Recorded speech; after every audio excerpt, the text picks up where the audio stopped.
obrigada, Sr. Rubens, por aceitar o nosso convite para conversar aqui conosco da AgriShow. Eu gostaria de começar a entrevista falando do perfil do comércio existente entre o Brasil e os países árabes. Qual é a importância dos países árabes para o agronegócio brasileiro e como o Brasil se tornou o maior produtor de proteína halal do mundo e que oportunidades esses mercados ainda reservam para os produtores e demais empresas da cadeia do agronegócio? Thaisa, eu que agradeço, em nome da Câmara de Comércio Árabe Brasileira, a oportunidade de estar contando para a sua audiência a importância desse mercado e como o Brasil está sabendo trabalhar com esse mercado. Começou, na verdade, aí fazendo uma pequena retrospectiva, começou lá em 1981, quando o primeiro frango chegou em Jeddah, na Arábia Saudita. E isso veio vindo e veio crescendo muito. E teve um crescimento bastante expressivo nos anos 2000, no início dos anos 2000, e de lá para cá vem crescendo demais e se tornou, em 2019, o terceiro mercado para o Brasil. E no agronegócio se tornou o segundo mercado. Então, hoje, o grupo dos 22 países, que aí só retomando um pouco, são 22 países que fazem parte da Liga Árabe, que tem países no norte da África, países no Levante e países no Golfo Arábico. Esses países, eles todos têm em comum a língua árabe e têm em comum também que eles têm, a maioria da população são islâmicos e que exigem que as proteínas sejam halal. E o Brasil vem pegando, então vem se especializando na produção de produtos halal. E hoje é visto no mundo árabe e no mundo muçulmano como o grande especialista em produtos de proteína halal. E é o maior produtor de proteína halal do mundo. Então, hoje o Brasil, além de exportar para os países árabes, exporta para todos os países islâmicos, que estão 57. E além dos 57, também para a população islâmica que está pelo mundo todo. Então, que também tem islâmicos, inclusive aqui no Brasil, tem na Europa, e que dá um contingente de mais ou menos 1.800.000.000 pessoas. Se nós pensarmos nos islâmicos como todos, se nós pensarmos nos árabes, são 400 milhões de pessoas nos 22 países. E que isso, se nós pensarmos em 2019, nós estamos falando em 19 bilhões de comércio com os árabes. Um crescimento de 6% em relação a 2018, o que é muito expressivo. E com a fidelidade dos árabes que vem se mantendo constante, apesar de todas as ofertas que os nossos concorrentes fazem aos árabes e tal, apesar de todas as coisas que acontecem de vez em quando, como carne fraca e tudo isso, os árabes se mantêm fiéis, eles têm uma confiança no Brasil, que, claro, o Brasil também soube estabelecer essa confiança com transparência, na época da carne fraca, o ministro Blair Maggi foi conosco para os países árabes explicar o que estava acontecendo no Brasil, isso eles prezam demais. Então o Brasil soube também aprender a cultura, a lidar com essa cultura, e tudo isso vem fazendo com que a importância desse mercado cresça, e hoje é isso. Hoje nós passamos em 2019, até 2018 era o quinto mercado brasileiro, em 2019 passou a ser o terceiro maior mercado para o Brasil. E no agronegócio passou a ser o segundo maior mercado. Um dos maiores produtos vendidos é a carne de frango, açúcar, carne bovina, depois milho, e aí vem outros produtos a seguir. Mas esses são os maiores produtos que nós exportamos a eles e com tendência a crescimento. Perfeito. E como anda o comércio Brasil-países árabes no contexto dessa pandemia do Covid-19? E que oportunidades ainda existem para as empresas do agronegócio? Olha, se nós pegarmos o início desse ano, que aí já estamos com o começo do Covid-19, O começo desse ano teve uma queda. Nós tivemos uma queda no comércio com eles, mas não dá para falar que foi tudo por causa do Covid-19, não. Nós tivemos um começo turbulento. É que tanta coisa já aconteceu nesse ano que às vezes a gente esquece um pouco. Mas nós tivemos uma tensão muito forte entre Estados Unidos e Irã, que fez com que os seguros para a exportação, seguro marítimo, tudo isso crescesse demais para aquela região, apesar do Irã não ser um país árabe, mas como os navios chegam naquela região, então esse seguro cresceu, então isso também fez crescer os valores, né? O preço do petróleo também teve aquela disputa entre Arábia Saudita e Rússia, e o preço do petróleo caiu, então também eles passaram a ter menos, como grande parte, muitos países árabes também dependem do petróleo, o preço do petróleo caindo, isso muda também um pouco o poder de compra deles, então isso também influenciou.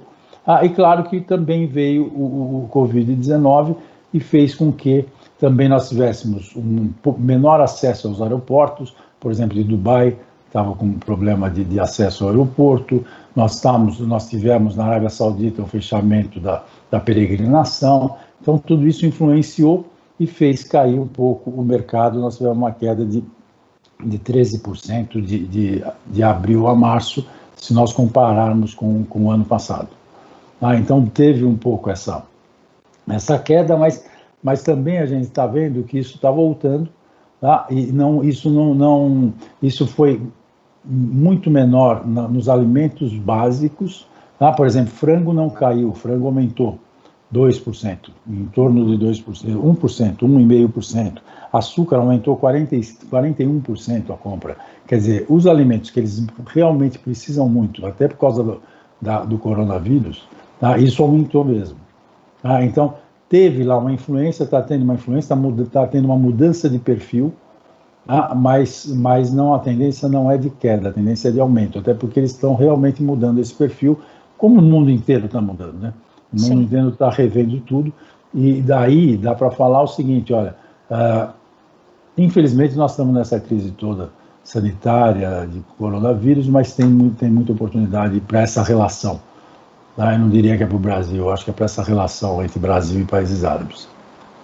Perfeito. Existe hoje, nos países árabes, um grande esforço para estruturar cadeias de produção de alimento. Esforço esse que vem demandando a aquisição de grãos do Brasil, insumos produtivos e até oportunidades de investimento. Além disso, há um grande interesse em estruturar alianças de capital árabe e brasileiro para garantir interesses comuns como a segurança alimentar. Como esses cenários podem evoluir e gerar oportunidades para o Brasil? Então, essa é uma pergunta extremamente interessante, porque eles vêm mesmo estruturando isso, porque eles querem ser mais autossuficientes na produção de alimentos, né? Eles têm, na segurança alimentar, uma preocupação extremamente forte, porque a produção deles é muito baixa de alimentos, até pelo próprio clima, pelo problema de terras, que eles não têm terras aráveis, não tem a terra lá não tem o que nós temos aqui, né? Essa riqueza que nós temos para a produção e tal. Então, eles vêm se preocupando muito com isso, e o Brasil é o grande parceiro deles nisso, né? E aí eles querem se tornar mais autossuficientes e estão investindo muito nisso. Isso, no começo, assustou um pouco o mercado, porque falaram, opa, nós vamos perder o mercado. Por outro lado, se viu que tinha aí uma complementariedade, e nós, na Câmara, estamos fazendo um estudo muito profundo para ver essa total complementaridade, onde é que nós podemos complementar mesmo isso, com o fornecimento de vários outros produtos, inclusive de serviços, tecnologia, e tudo isso para ajudá-los nisso. Isso não significa que nós vamos perder mercado, significa que nós vamos, às vezes, substituir produtos e serviços por outros, fazendo as parcerias estratégicas. Agora, o que acontece nisso? Mudou um pouco o perfil, então a gente pode vender um pouco menos de produtos finais ali, mas podemos vender também então milho, tudo isso para eles irem produzindo. Porém, com o coronavírus, eles também, de repente, deram uma parada nisso e falaram assim, espera aí, que nós não estamos preparados para isso, então vamos voltar um pouco atrás, vamos voltar a comprar o alimento direto, porque não vai dar tempo para a gente estar estruturados. Então, o que está acontecendo com isso? Nós voltamos a fornecer o alimento, tanto que a demanda hoje por frango, por exemplo, tá muito alta. Nós estamos fizemos até um comitê na Câmara para encontrar novos fornecedores para a demanda que está tendo. Então está voltando essa demanda muito forte, porque eles estão querendo inclusive estocar e tal, porque como o coronavírus ninguém sabe direito até quando vai, então eles estão preocupados com isso, estão contando com o Brasil para isso. Por outro lado, eles também não vão abandonar completamente a ideia de produção local. Então abre para nós uma ótima perspectiva, que é, por um lado, volta a produção de alimentos e a compra deles por alimentos, e tem esse outro caminho de fornecimento de insumos para complementar e ajudá-los nessa produção local, para eles desenvolverem isso. Tem a oportunidade da expertise, de nós passarmos para eles, sabe, de nós assessorarmos a eles com nossa expertise de produção em altas temperaturas, por exemplo, em maquinário que nós temos desenvolvido. Toda essa expertise que o Brasil foi construindo através desse tempo, nós podemos ir passando a eles de uma forma muito interessante, com valor agregado. Nós vamos agregando valor ao nosso conhecimento e vamos agregando valor aos nossos produtos, por exemplo. Nós temos muitos produtos que nós podemos vender com valor agregado, e não só commodities. Nós somos muito fortes na commodities, mas nós podemos vender com muito valor agregado, sabe, produtos com valor agregado e produtos diversificados. Por exemplo, nós vendemos hoje muito poucas frutas para eles. E eles consomem muitas frutas. E já abriram as portas para nós, vendemos mais frutas para eles. Nós já estamos vendo, inclusive, de criar hubs no Golfo para reexportar as frutas brasileiras do Golfo para os outros países da região. Então, tudo isso vai abrindo, porque eles também têm muito interesse nisso, tudo isso vai abrindo oportunidades, e são oportunidades que agora elas vão se somando. É engraçado que elas não fecham uma porta, abrem novas portas. E isso está sendo muito interessante, e tudo isso está sendo agilizado com essa história dessa pandemia, porque está todo mundo dizendo, olha, agora a gente tem que rever e tem que correr com essas coisas. E uma coisa, quando eu digo agilizada, que é uma coisa que está gerando uma oportunidade também, é que nós na Câmara, por exemplo, a gente faz a certificação digital, a certificação de documentos, né? Para os países árabes tem que certificar os documentos que passam por todo o governo brasileiro, por todas as empresas e tal, e a Câmara certifica isso para chegar nos países árabes, e eles falaram, opa, isso tudo está certificado pela Câmara, então está tudo certinho. Né? São 26 critérios que a gente passa. Perfeito. Até essa, desculpa ele cortar. Até essa é a próxima questão, até que a gente ia perguntar. Como então esses produtores rurais e as empresas da cadeia produtiva do agronegócio podem acessar os mercados árabes a partir de entidades como a Câmara Árabe, por exemplo, e os serviços prestados por elas? Acho que o senhor até já iniciou. Tá, desculpa que eu antecipei aí, mas era para complementar lá na oportunidade do coronavírus.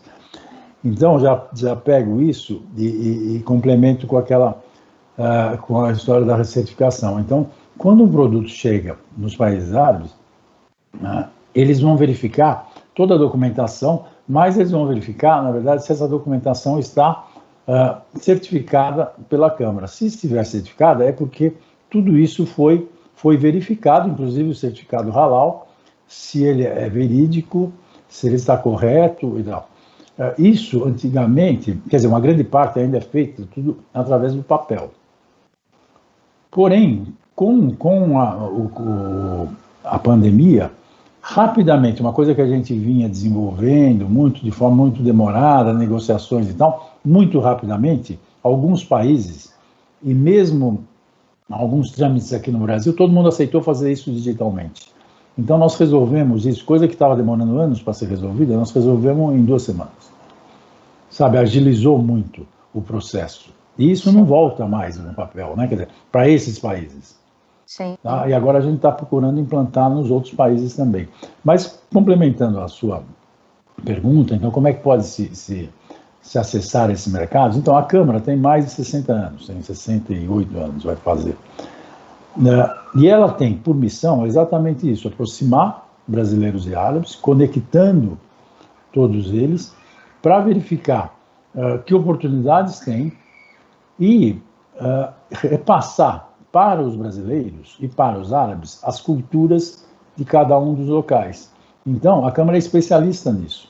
Então, ela entende perfeitamente a cultura árabe, entende perfeitamente a cultura brasileira, porque a gente tem isso muito claro. Quer dizer, se você não entender a cultura, se você não entender os hábitos, se você não entender como é que o consumidor e como é que o comprador de cada local age, você não consegue estabelecer parcerias. Você pode fazer uma venda, mas não significa que essa venda se perdure, não significa que isso seja uma coisa que cria fidelidade, que crie confiança. Então, você precisa... E para isso, nós temos uma série de departamentos lá, como a inteligência de mercado, que tem todas as informações, inclusive legais, de como é que você faz para entrar naquele país, que exigências são para aquele produto, se tem mercado, se não tem mercado. Temos lá estabelecido um escritório internacional que hoje está em Dubai, vamos criar outros escritórios internacionais para que os brasileiros tenham apoio lá e que a gente possa, estando lá, ter mais informações para passar para os brasileiros. Temos a certificação digital que eu falei aqui, temos a tradução para o árabe, temos a AMBA, que é uma agência de notícias que traz notícias do mundo árabe para cá e do Brasil para o mundo árabe, é uma agência de notícias que, na verdade, não é direto para o consumidor final, mas é uma fonte de informação, onde a gente tem convênio com as agências de notícias do mundo árabe, é uma agência de notícias em português, em inglês e em árabe, para troca de informação, mesmo que a gente acha básico que tem que ter informação, porque senão as coisas não acontecem. Então tem uma série de serviços que a gente que hoje nós temos uma série de associados árabes, inclusive, que nos procuram, que a gente tinha engraçado, que isso foi uma surpresa para a gente abriu para os associados árabes, achando que eles iam querer muito interesse em vender para o Brasil. Pelo contrário, eles queriam saber de quem eles comprariam do Brasil. Eles têm muito interesse em comprar do Brasil. E isso foi muito reforçado com a visita da ministra Tereza Cristina aos países árabes no ano passado e também com a visita do presidente Bolsonaro aos países árabes no ano passado, onde nós estabelecemos uma série de acordos nos países árabes desta época, inclusive acordos de investimento, onde eles têm muito interesse em investir no Brasil, porque eles querem criar essas parcerias estratégicas. Então, tudo isso e esses investimentos, para quê? E para que esses acordos? Para abrir o mercado árabe para os brasileiros mesmo, para que os brasileiros possam acessar esse mercado. E é uma outra forma de acesso. Você falou, como é que pode acessar? Nós temos um acordo, por exemplo, com uma empresa, com um organismo da Arábia Saudita, onde eles querem fazer parcerias com empresas brasileiras para que as empresas brasileiras possam estar na Arábia Saudita aplicando seus produtos lá, vendendo seus produtos lá, desenvolvendo seus produtos lá. Então, é uma forma de acesso muito interessante com incentivos da Arábia Saudita para as empresas brasileiras. Então, é uma forma de acesso também. E, para isso, eu convido todos sua audiência a conhecer a Câmara, através do site, né? Depois, presencialmente, em São Paulo ou em Itajaí, onde a gente também tem escritório, enfim, hoje em dia, em todas as plataformas, em redes sociais e tal, a Câmara está totalmente à disposição para abrir esse mercado, que é um mercado riquíssimo, maravilhoso, que a gente acredita muito nele e que cresce muito, né? Um dos mercados que mais cresce no mundo. Perfeito, então, muito obrigada, presidente Rubens Hanum, pelo seu tempo, pela participação. A ideia foi realmente passar uma óptica internacional aí para a nossa audiência. Então, muito obrigada por compartilhar conosco aí seu conhecimento, sua expertise como presidente da Câmara Árabe Brasileira. E E fiquem ligados em nossas redes sociais, em nosso canal de conteúdo, AgriShow Digital, e confiram as ações de conteúdo e digitais que a AgriShow preparou especialmente para você. Muito obrigada. Muito obrigado.